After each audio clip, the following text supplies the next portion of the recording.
U.S. Marine veteran Trevor Reed is expected to make a full release on Capitol Hill today from 3 retired U.S. military veterans about what they claim is a threat from unidentified anomalous phenomena, or UAPs, otherwise known as UFOs to most of us. You're talking something can go into space, go someplace, drop down in a matter of seconds, do whatever it wants, and leave, and there's nothing we can do about it. When we have unidentified targets and we continue to ignore those due to a stigma or a fear of what it could be, that's an opening that our adversaries can take advantage of. I know of multiple colleagues of mine that got physically injured, and the activity by UAPs or by people within the federal government. Both.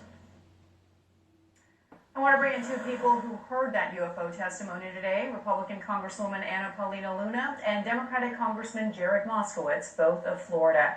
Thank you both for joining me today. Congresswoman Luna, while 2 of the 3 witnesses claim they've seen unidentified objects in the past, a lot of what was said today was based on what other witnesses had told them. So why should you or the public believe what they said? Well, I want to start by saying that this really all started as a series of events. Initially, myself, Representative Burchett, and Representative Gates were actually denied access to information at Eglin Air Force Base in a follow-up of whistleblower testimony to Representative Gates' office. And upon pushback, I actually saw with my own 2 eyes evidence of UAPs at Eglin Air Force Base. But also, too, it's important to note that both Grush as well as the other witnesses were not only extensively vetted, but also some of the most, I'd say, viral videos that have come out, the gimbal and the Tic Tac video, were actually filmed by 2 of those 3 witnesses. And then referencing Grush, we actually requested a skiff so that we could hear that privileged information, and we were denied access to that. And I think that Representative Moskowitz is going to be penning a letter to ensure that we get access to that skiff for that briefing. Well, to that point, Congressman Moskowitz, no government officials testified at the hearing today, and one of the witnesses alleges that the government is covering up its research on UFOs. Do you believe that to be the case? I do, and it's not that they didn't testify because they weren't invited. No one wanted to participate. That hand was extended to multiple agencies, and they refused to participate. And so, listen, there's no doubt that we're fighting for greater transparency here. I mean, that's what this is about. I mean, you have these pilots who are decorated veterans who have interacted with things that they can't explain, that are beyond the technology that they were flying, where you're talking about speeds that, the human body would not be able to sustain, G-forces that they would not be able to sustain. And so, when you hear that from reliable witnesses under oath in Congress, that matters. And so when you hear from Grush that obviously in his previous job, he worked with people who have worked with these UAPs and that there are weapons programs that are unsanctioned off the books, that's the point of congressional oversight. The point is for us to ask those questions, to pull that thread. And if we have to get into a classified setting to do it, so be it. But this is really about disclosure. We understand there's national security implications.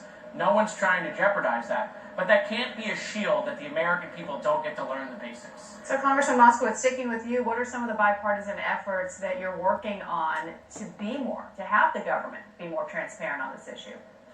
Well, number one, first of all, we got to protect our whistleblowers on this. So there could be whistleblower legislation that comes out to protect them.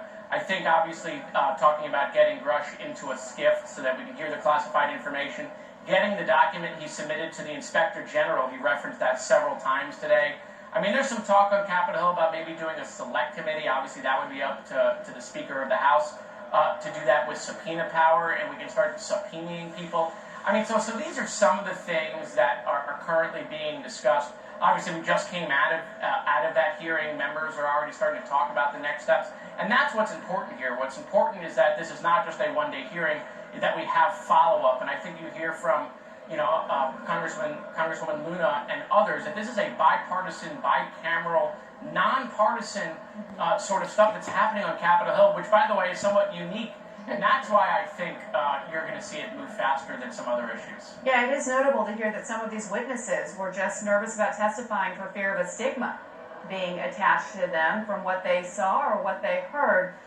Congresswoman Luna, let me ask you about what doesn't seem to be a bipartisan issue here, and that is House Speaker Kevin McCarthy floating this idea of an impeachment inquiry of President Biden?